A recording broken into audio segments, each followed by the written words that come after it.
علی بھائی، پہلا سوال ہے ایک بھائی کا، جس میں وہ پوچھتے ہیں چند دن قبل 5 اگست 2020 کو انڈیا کی ریاستی دہشت گردی کا 1 سال مکمل ہوا۔ وزیر اعظم پاکستان جناب عمران خان صاحب کی جانب سے مقبوضہ کشمیر کے مسلمانوں کے ساتھ اظہار یکجہتی کے لیے 5 اگست 2020 کو یوم استحصال کشمیر کے طور پر منایا گیا، اور ساتھ ہی پاکستان کا نیا سیاسی نقشہ بھی جاری کیا گیا، جس میں انڈین آکیوپائڈ کشمیر کو پاکستان کے حصے کے طور پہ شامل کر لیا گیا۔ ظالم مودی کی جانب سے آرٹیکل 370 اور 35A کے خاتمے کے بعد سے 1 سال مکمل ہونے تک کی صورتحال کو آپ کس نگاہ سے دیکھتے ہیں؟ دیکھیں، یہ حقیقت بات ہے کہ دنیا میں جہاں کہیں بھی مسلمانوں پہ ظلم ہوتا ہے، خواہ وہ کشمیر میں ہو، فلسطین میں ہو، افغانستان میں، شام میں، تو بحیثیت مسلمان دنیا میں جہاں کہیں بھی کوئی اور مسلمان آباد ہیں، ان کا دل دکھتا ہے۔ ظاہر ہے کہ یہ ایک اللہ اور اس کے رسول عز و جل و صلی اللہ علیہ وآلہ وسلم کی نسبت سے مومنین کے درمیان ایک بائنڈنگ ہے، جس کا ذکر اللہ تعالیٰ نے سورۃ الحجرات کی آیت نمبر 10 میں کیا۔ اعوذ باللہ من الشیطان الرجیم، بسم اللہ الرحمن الرحیم، انما المؤمنون اخوہ، مومنین تو اس کے سوائے کچھ نہیں ہے کہ وہ آپس میں بھائی بھائی ہیں، یعنی اس کے علاوہ کوئی اور رشتہ نہیں۔ اصل رشتہ یہ ہے کہ وہ اللہ اور اس کے رسول عز و جل و صلی اللہ علیہ وآلہ وسلم کی نسبت سے آپس میں بھائی بھائی ہیں۔ اس کو سپورٹیو وہ حدیث ہے صحیح بخاری اور صحیح مسلم کی متفق علیہ حدیث ہے کہ اللہ کے محبوب صلی اللہ علیہ وآلہ وسلم نے فرمایا کہ تم باہم مہربانی اور شفقت میں اور محبت اور معاونت میں مومنین کو ایک جسم کی مانند پاؤ گے، کہ جسم کے ایک حصے میں تکلیف ہو تو پورا جسم اس کی تکلیف کو محسوس کرتا ہے اور بیداری میں وقت گزارتا ہے۔ حتیٰ کہ مسلم شریف کی حدیث ہے کہ مومنین ایک جسم کی مانند ہے، جس طرح جسم میں اگر آنکھ میں تکلیف ہوتی ہے تو پورا جسم اس کی تکلیف کو محسوس کرتا ہے، اگر سر میں تکلیف ہوتی ہے تو پورا جسم اس کی تکلیف کو محسوس کرتا ہے۔ صحیح بخاری اور صحیح مسلم کی ایک اور متفق علیہ حدیث ہے، بہت زبردست۔ نبی صلی اللہ علیہ وآلہ وسلم نے فرمایا کہ مومنین جو ہیں وہ ایک عمارت کی مانند ہیں، جس کا ایک حصہ دوسرے حصے کو مضبوط کرتا ہے۔ اور پھر آپ صلی اللہ علیہ وآلہ وسلم نے اپنے مبارک انگلیاں جو ہیں یوں داخل کی اس کی پریزنٹیشن کے طور پر، کہ جس طرح یہ انگلیاں ایک دوسرے کو مضبوط کرتی ہیں، اس طرح مومن جو ہیں وہ ایک دوسرے کو مضبوط کرتے ہیں۔ خیر، یہ ساری باتیں تو تعلیمات تھیں۔ پریکٹیکلی تو اس وقت آپ مسلمانوں کی آپس کی فرقہ وارانہ تفریق دیکھ لیں، لسانی بنیادوں کے اوپر تفریق دیکھ لیں، سیاسی بنیادوں کے اوپر تفریق دیکھ لیں، تو دل خون کے آنسور ہوتا ہے۔ اور بیسیکلی یہی تفرقہ بازی ہے اور یہی ہماری یونٹی کا ٹوٹنا ہے، جس کی پاداشت میں ہم یہ برا وقت دیکھ رہے ہیں کہ پریکٹیکلی ہم کچھ بھی کرنے کے قابل نہیں ہیں۔ جہاں کہیں پر بھی مسلمانوں پر ظلم ہوتا ہے تو صرف ایک مذمتی قرارداد کو ہی ہم سامنے لا سکتے ہیں، یا دعا کر سکتے ہیں، یا 1 منٹ کی خاموشی اختیار کر سکتے ہیں، یا جمعے والے دن آدھا گھنٹے کے لیے ہم جو ہے وہ علامتی طور پہ ٹریفک کو روک سکتے ہیں، وہ بھی اپنی ٹریفک کو، کسی کی نہیں سر، اپنی ٹریفک۔ یعنی اگر سکول میں بچے گئے ہیں تو وہاں پہ ذلیل ہو رہے ہیں، اگر کوئی بندہ ہاسپٹل میں جا رہا ہے تو راستے میں وہ ذلیل ہو جائے، وہ ہمیں اس چیز کی کوئی پرواہ نہیں ہے۔ یہ ہم جو ہے وہ مسلمانوں کی آزادی کے لیے، جو آزاد مسلمان ہیں نا، ان کی آزادی چھین سکتے ہیں، بس یہ کر سکتے ہیں۔ صورتحال تو آپ کے سامنے ہے۔ پاکستان کی 73rd اینیورسری اب یہ آنے والی ہے 14 اگست 2020، اور یوم آزادی یہ 74th ہوگا، کیونکہ 1947 والے کو اگر پہلا گنا جائے تو یہ 2020 میں 74واں یوم آزادی بنے گا۔ اس موقع پر بحیثیت قوم میرے خیال ہے ہمیں محمد علی جناح رحمہ اللہ تعالی اور اس وقت جو کشمیری عوام ہے، خصوصاً جو مقبوضہ کشمیر کے مسلمان ہیں، ان سے کم از کم شرمندگی کا اظہار تو ضرور کرنا چاہیے۔ اس میں کوئی شک نہیں ہے کہ پچھلے سال جب یہ مودی فرعون کی طرف سے یہ ایکٹیویٹی پرفارم کی گئی آرٹیکل 370 والی، اور پھر اس کے بعد 35A کو بھی سسپینڈ کیا، جس کی وجہ سے کشمیر کی ایک خصوصی حیثیت جو تھی وہ ختم ہو گئی۔ اس کے بعد بالکل سٹارٹ پہ تو ہمارے پرائم منسٹر صاحب نے بڑا مضبوطی سے کشمیریوں کا مقدمہ لڑا، اور UNO کی جو تقریر تھی وہ پوری دنیا کے اندر اس کی دھوم مچی، بلکہ اس تقریر کے بعد تو انڈین آکوپائڈ کشمیر کے مسلمانوں کو بھی تھوڑا بہت اس حوالے سے شک گزر گیا کہ اب شاید کچھ فیصلہ ہو جائے گا، اور پرائم منسٹر کے حق میں وہاں پہ بھی آپ کو پتہ ہے ریلیاں نکالی گئی۔ لیکن پھر وہ دن ہے اور یہ دوبارہ 5 اگست 2020 گزر چکی ہے۔ اس ایک سال کے اندر کوئی خاطر خواہ پیش رفت نہیں ہوئی۔ اب یہ جب سال پورا ہونے والا تھا تو پھر سے ہمیں خیال آیا کہ یار وہ تو کشمیریوں کے اوپر ظلم ہو رہا ہے، تو پاکستان کا نیا سیاسی نقشہ جاری کیا گیا۔ اس سیاسی نقشے کی کوئی اہمیت نہیں ہے، یہ اسی طرح کا نقشہ ہے جس طرح کہ پہلے انڈیا نے بھی ایک نقشہ جاری کیا ہوا ہے۔ ان چیزوں کی کوئی اہمیت نہیں ہے، یہ صرف علامتی طور پہ ہیں۔ اور یہ نقشہ تو وہ نقشہ ہے جو ہم بچپن میں ہم جب مطالعہ پاکستان پڑھتے رہے تو یہی نقشہ پڑھتے تھے، یہ تو بعد میں پھر پتہ نہیں بیچ میں کیا ہوا تو وہی والا نقشہ بحال ہو گیا۔ باقی رہا کہ اس نقشے کے اوپر آپ UNO کو منوا لیں یا باقی دنیا کو منوا لیں یا گوگل والے آپ کا نقشہ چینج کر دیں گے، تو ایسا کوئی نہیں ہونے کا۔ ٹھیک ہے، ہم اپنے یہاں پہ لوگوں کو ایجوکیٹ کر سکتے ہیں، ایک ویژن دے سکتے ہیں، میں اس کی مخالفت نہیں کرتا۔ اسی طریقے سے یہ جو جنگی ترانے ISPR کی طرف سے ریلیز ہوتے ہیں، ہمیں جنگی ترانوں سے قطعاً کوئی اختلاف نہیں ہے، بلکہ یہ اسلام میں یہ ترانے ہیں۔ ہمیں اختلاف یہ ہے کہ یہ ترانے شائع کر کے یا اسی طریقے سے یہ نیا سیاسی نقشہ پیش کرنے کی بنیاد کے اوپر آپ اپنے باقی جو کرنے والے کام ہیں ان سے عوام الناس کی توجہ کو نہیں ہٹا سکتے۔ اب دیکھیں کہ لوگ کتنے ایجوکیٹ ہو چکے ہیں، اور ہے دکھ کی بات ہے یہ کہ ISPR کے پیج کے اوپر ذرا نیچے پاکستانی عوام کے کومنٹس پڑھیں۔ آپ ویسے آنکھیں بند کرنا چاہتے ہیں ضرور کر لیں کہ یہ کوئی انڈین لوگ ہیں جو چینل چلا رہے ہیں اور وہ آ کے نیچے کومنٹس کر دیتے ہیں۔ سر پاکستانی قوم ہے، اور جتنے آپ محب الوطنی کا دعویٰ کرتے ہیں، چاہے ہمارے پرائم منسٹر ہوں یا ہمارے ریاستی ادارے، اتنا ہی ایک عام آدمی بھی محب الوطن ہے۔ تو وہ یہ سمجھتے ہیں کہ یار ہمیں اس سے کچھ سٹیپ آگے جانے کی ضرورت ہے، لیکن ہماری بھولی عوام کو یہ بھی نہیں پتہ کہ ہم اس سے زیادہ کچھ کر بھی نہیں سکتے۔ اس کی وجہ یہ ہے کہ ہم اکانومی کے پوائنٹ آف ویو سے کمزور ترین نیشن ہے۔ جب تک ہم اپنے پاؤں پہ کھڑے نہیں ہوں گے ہماری کوئی ورتھ نہیں ہوگی، اور جب ہم اس طرح کی باتیں ریئلسٹک کرتے ہیں نا تو ہماری جو جذباتی عوام ہے وہ کہتی ہے دیکھیں جی افغانستان میں بھی تو کچھ نہیں ہے نا، تو بالآخر 20 سال بعد امریکہ کو وہاں سے نکلنا پڑا ہے، تو آپ پاکستان کو افغانستان بنانا چاہتے ہیں؟ وہاں کی عوام 20 سال سے کیا وقت گزار رہی ہے وہ کسی کو پتہ ہے؟ یہ سب کچھ آپ کا چھن جائے گا اگر آپ اس طرح کی زندگی گزارنا چاہتے ہیں۔ تو وہ تو آپ ایک دن کی لوڈ شیڈنگ برداشت کرنے کے لیے تیار نہیں، ایک دن کے لیے آپ کا نیٹ کی سروس بند کر دی جائے تو آپ کا دن گزارنا مشکل ہو جاتا ہے، اور آپ مثالیں افغانستان کی دے رہے ہیں۔ تو کوئی پڑھی لکھی بات کریں، اس طرح پاسبل نہیں ہے۔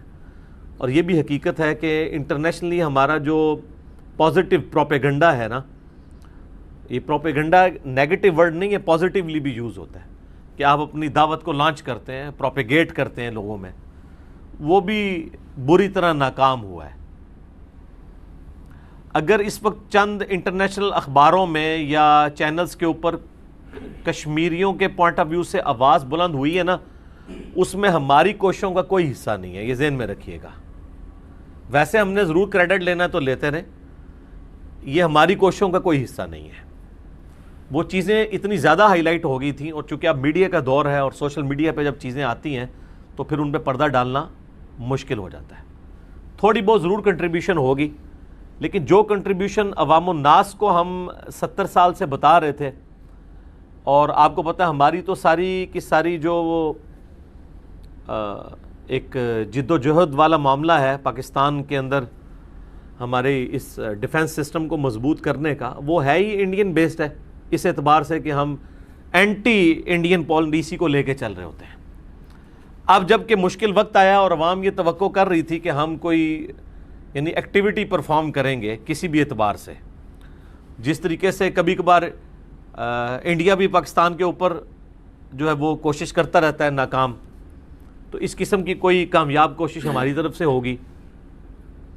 چونکہ ظاہر ہے ہم نے تو نیشن یہی پروڈیوس کی ہے نا کہ ہم 2 منٹ میں جناب فلاں کو بھی فتح کر سکتے ہیں، 3 منٹ میں فلاں کو بھی فتح کر سکتے ہیں. تو اب عوام وہی کچھ ایکسپیکٹ کر رہی ہے، تو یا تو پھر عوام کو بتائیں کہ نہیں یار یہ آپ کو صرف کتابوں میں پڑھانے کے لیے یا سوشل میڈیا پہ پوسٹیں شیئر کرنے کے لیے، گراؤنڈ ریئلٹیز اس سے بہت مختلف ہے.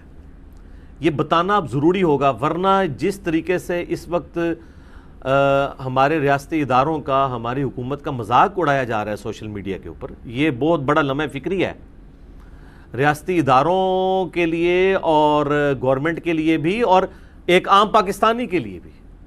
اس کی وجہ یہ ہے کہ جن ملکوں میں عوام الناس اپنے ریاستی اداروں کے خلاف ہو جاتی ہے وہ نیشنز کمزور ہو جاتی ہیں اور بالآخر ٹوٹ پھوٹ جاتی ہیں. تو جتنی یعنی ضرورت عوام الناس کو سمجھانے کی ہے اس ریالٹی کی، اتنی ہی خود بھی سمجھنے کی ہے کہ ہماری ایکٹیویٹیز ایسی نہ ہوں کہ جس کی وجہ سے عوام الناس ہم سے متنفر ہو جائے. ہم عوام کو صحیح بات بتائیں. وہ زمانہ گیا کہ جب ہم لوگوں سے حق چھپا سکتے تھے، اب تو ہر چیز بلیک اینڈ وائٹ میں سامنے آ جاتی ہے. کسی نے بھی کوئی غلطی کی ہے وہ سامنے آ جاتی ہے اور کوئی منہ چھپا نہیں سکتا. باقی حکومتی ادارے اس کے اوپر گرفت کریں یا نہ کریں، عوام الناس کو پتہ چل جاتا ہے کہ یار یہ کل تک جو ہمیں اس طرح کے بھاشن دیتا تھا یہ تو خود اس طرح کا نکلا ہے، کوئی اپنی جان چھڑا نہیں سکتا. تو لہٰذا اب ہمیں اپنی عوام کو اس حوالے سے ایجوکیٹ کرنے کی بھی ضرورت ہے، ان کو بتانے کی ضرورت ہے کہ ہم نے اپنی اکانومی کو مضبوط کرنا ہے، اپنے نیشن کو اٹھانا ہے اور اس قابل کرنا ہے کہ ہماری ایک تھریٹ جب کسی ملک کے اوپر جائے تو وہ اس کے اوپر ایکٹیویٹی بھی پرفارم کرے، بجائے یہ کہ ہم چیختے رہیں اور ہماری آواز سننے والا کوئی نہ ہو. آج آپ دیکھ لیں OIC میں ہماری کوئی آواز نہیں ہے. OIC جو ہے وہ الٹا انڈیا کے حق میں ہے. UNO میں ہمارے پاس کوئی اسٹرینتھ موجود نہیں کہ ہم ایک قرارداد لے کے آ سکے. ہر فورم کے اوپر ہم بری طرح ناکام ہیں. اور یہ جو اس طرح کی گفتگو کی جاتی ہے اسے کبھی بھی پیسیمسٹک گفتگو نہیں سمجھنا چاہیے. اپنی خوش خیالیوں میں جو قومیں اپنا وقت گزارتی ہیں نا، وہ کبھی بھی اپنی کمزوریوں کو اوورکم نہیں کر سکتی. سال کے بعد اس طرح کے جب دن آتے ہیں نا، وہ اس لیے نہیں ہوتے کہ ہم فائر فائٹنگ شروع کر دیں کہ اچھا یار وہ 5 اگست دوبارہ آنے والی ہے، چلو ایک سیاسی نقشہ نکال دیتے ہیں، چلیں ایک جنگی ترانہ بنا لیتے ہیں، ہم یہ کر لیتے ہیں وہ کر لیتے ہیں. یہ جب فائر فائٹنگ والا کام ہوگا نا تو اس کا نقصان یہ ہوگا کہ پھر عوام بھی یہ سوچے گی کہ یار سال ایک تو کچھ بھی نہیں ہوا. جو ایک علامتی ہماری جمعے والے دن کی آدھے گھنٹے کا وہ جو معاملہ تھا وہ بھی کچھ جمعوں تک چلا ہے، وہ بھی ختم. تو اس طرح کی ساری چیزوں کو دیکھنے کی ضرورت ہے. اب ہم عوام الناس سے اس طرح کی چیزیں نہیں چھپا سکتے. یوم استحصال کشمیر جو آپ نے ذکر کیا 5 اگست کو ڈکلیئر کیا تھا پرائم منسٹر نے، بہت اچھی بات ہے، کرنا چاہیے. اس کو پرماننٹلی کر دیں، بس اس دن کو منائیں، اس کو چھٹی کا دن نہ منائیں. وہ چھٹی کا دن ایک 5 فروری کافی ہے. باقی قومیں جو ہیں وہ دن منانے کے ساتھ کام کرتی ہیں، ہم دن منانے کے ساتھ چھٹیاں کر لیتے ہیں. تو چھٹی کا دن نہ منایا جائے. اس کے علاوہ اسلام آباد میں تو میرے گھر کے پاس سے ہی وہ کشمیر ہائی وے گزرتی ہے، اس کا نام اب انہوں نے سری نگر ہائی وے رکھ دیا. ٹھیک ہے، بہت اچھی بات ہے. یہ علامتی چیزوں کی بھی اپنی جگہ اہمیت ہے، لیکن ان علامتی چیزوں کے اوپر تکیہ کر کے اصل کرنے کا کام چھوڑ دیا جائے. اب ہو سکتا ہے کسی کے دماغ میں آئے جی آپ بتائیں کیا کام کرنا ہے. میرے بھائی میں نے کیوں بتانا ہے؟ جو ان چیزوں کی تنخواہیں لے رہے ہیں، جو ان چیزوں کے اگینسٹ عزت اویل کر رہے ہیں، وہ بیٹھے نا. مجھ سے کیوں پوچھتے ہیں؟ ہم تو آپ کے پیچھے چلنے والے ہیں. ہمیں جو آپ یعنی اتنے عرصے سے سمجھا رہے تھے کہ جی ہم یہ کر دیں گے، ہم وہ کر دیں گے، ہم تو آپ کے پیچھے چلنے والے ہیں. آپ نے ہمیں گائیڈ کرنا ہے. ہم تو عوام الناس ہیں، ہم تو لیڈرز کے پیچھے کھڑے ہیں. ہم اپنی فوج کے ساتھ بھی کھڑے ہیں، اپنے پرائم منسٹر کے ساتھ بھی کھڑے ہیں، اپنے ہر ریاستی ادارے کے ساتھ کھڑے ہیں. ہمیں نہ کوئی کہ جی آپ مشورے دیں. مشورے وہ بعض اوقات اس لیے بھی مانگ رہے ہوتے ہیں کہ ہم کو اس قسم کا مشورہ دیں تو کل کو پکڑ کے مذاق اڑانا شروع کر دیں اس مشورے کا، اور جب اپنی مرضی آئے تو اسی مشورے کو اپنی طرف سے لانچ کر دیا جائے اور اس کے اوپر کریڈٹ بھی اویل کرنا شروع کر دیا جائے. تو یہ کام ہم نے نہیں کرنا، یہ آپ نے کرنا ہے. ہم فالوورز ہیں. انشاءاللہ ہم ہر فورم کے اوپر مسلمانوں کے حق میں جو بھی آواز اٹھے گی ہمارے پرائم منسٹر کی طرف سے، ہمارے آرمی چیف کی طرف سے، ہم ان کے ساتھ کھڑے ہوں گے. لیکن کوئی سٹیپ کیا جائے. اب یہ ہوتا ہے کہ مطلب وہ یہ ہمارا تو ایک میرا خیال ہے ایک ایسا کامن نعرہ ہے جو ہر سیاسی لیڈر بھی لگواتا ہے، قدم بڑھاؤ فلاں فلاں ہم تمہارے ساتھ ہیں. تو قدم بڑھاؤ پھر سر، قدم بڑھانے کے بعد ساتھ ہوں گے نا. اگر آپ کھڑے ہو جائیں گے تو پھر ہم آپ کے ساتھ کیسے کھڑے ہوں گے؟ تو جس بھی سٹیپ کے اوپر قدم بڑھانا ہے آپ بڑھائیں، انشاءاللہ تعالی ہم آپ کے ساتھ کھڑے ہیں انشاءاللہ تعالی.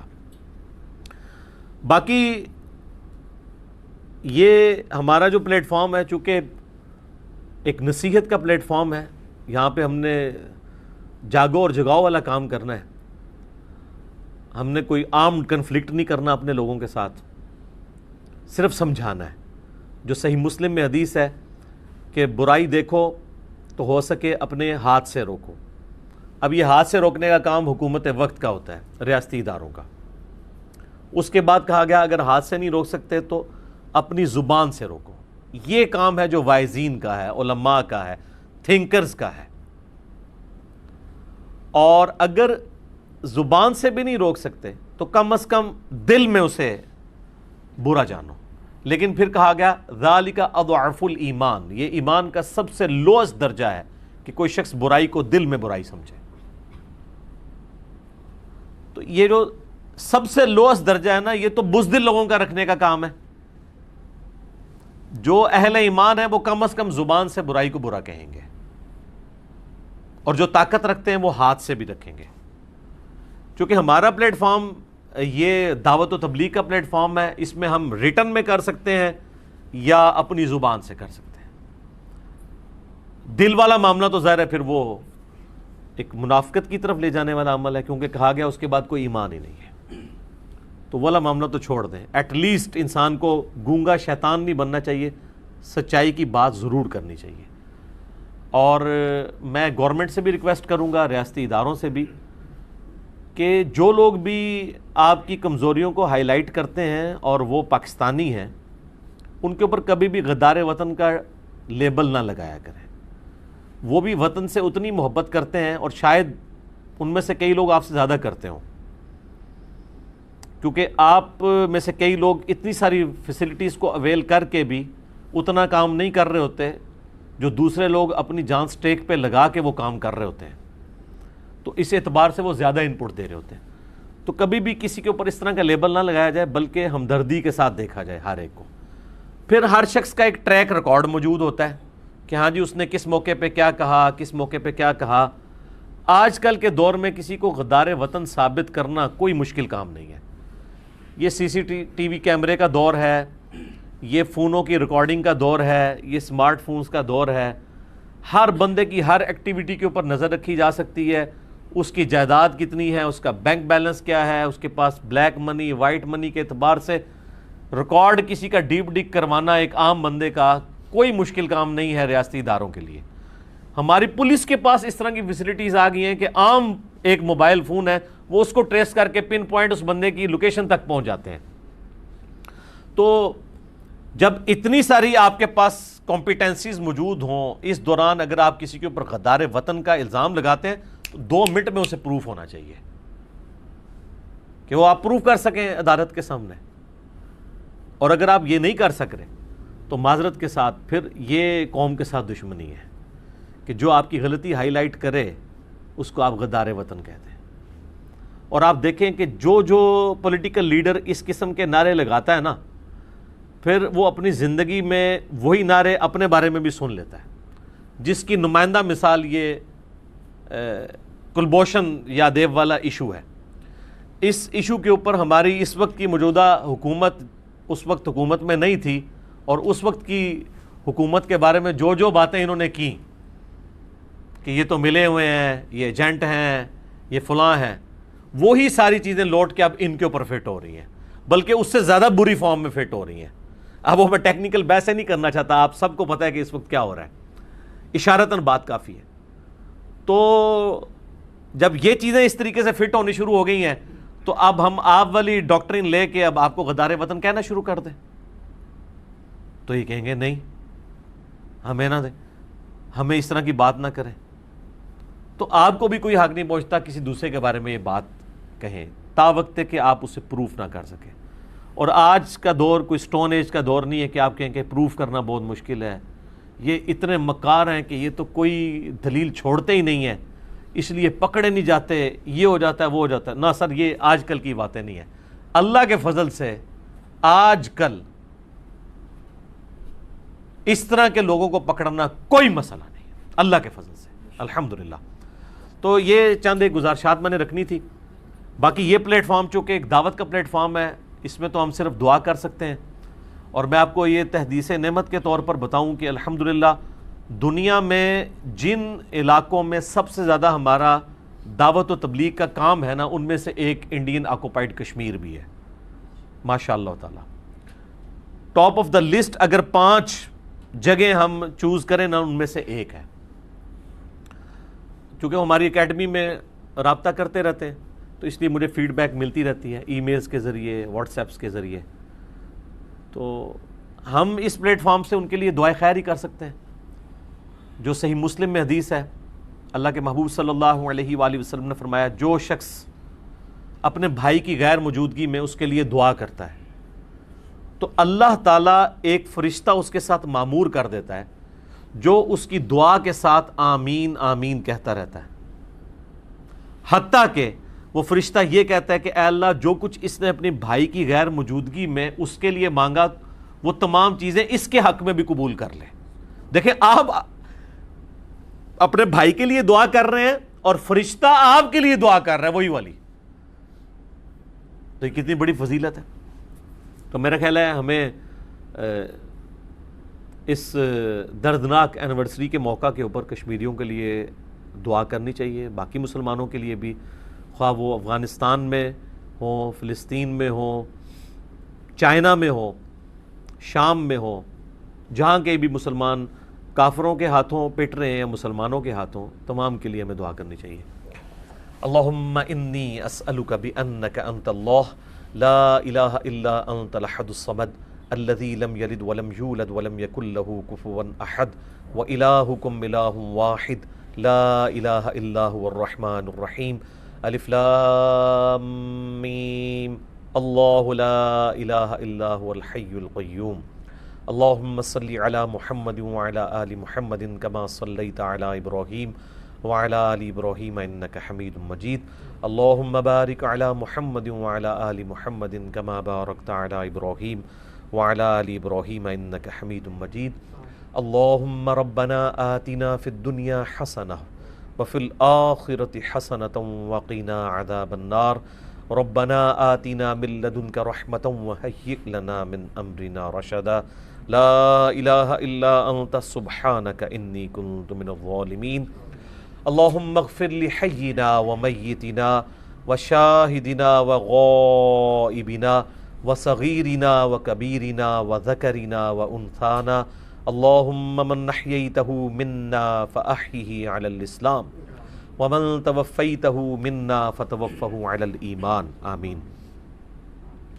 اے اللہ، پوری دنیا میں مسلمان جہاں کہیں بھی ظلم کی چکی میں پس رہے ہیں، بالخصوص ہمارے کشمیر کے مسلمان، چائنا کے مسلمان، افغانستان کے مسلمان، شام کے مسلمان، جہاں کہیں بھی مسلمانوں پر ظلم ہو رہا ہے، اپنوں کے ہاتھوں یا غیروں کے ہاتھوں، اے اللہ تمام کی جان، مال، عزت، آبرو کی حفاظت فرما اور ان کو اس آزمائش سے جلد از جلد نجات عطا فرما۔ اے اللہ، ہمارے ماں باپ کی، ہمارے بیوی بچوں کی، پوری امت کی، بالخصوص کشمیر کے مظلوم مسلمانوں کی، چائنا کے مظلوم مسلمانوں کی، افغانستان کے مظلوم مسلمانوں کی، شام کے مظلوم مسلمانوں کی، تمام دینی دنیاوی جسمانی روحانی ظاہری باطنی پریشانیاں تکلیف مصیبتیں دکھ بیماریاں دشواریاں دور فرما، اور جن جن بھلائیوں کا سوال تیرے محبوب صلی اللہ علیہ وآلہ وسلم نے تجھ سے کیا ان تمام کے حق میں قبول و منظور فرما،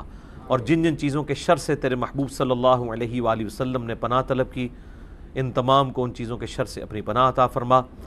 اے اللہ ہمارے ملک پاکستان کی خیر فرما، اسے اندرونی اور بیرونی خطرات سے محفوظ فرما، اور اے اللہ جو کچھ ہم نے مانگا وہ بھی ہمیں عطا کر دے، اور جو نہ مانگ سکے ہمارے حق میں بہتر ہے تو ہمیں بن مانگے ہی عطا فرما دے۔ وصلی اللہ علی حبیبہ سیدنا محمد وعلی آلہ واصحابہ اجمعین الی یوم الدین۔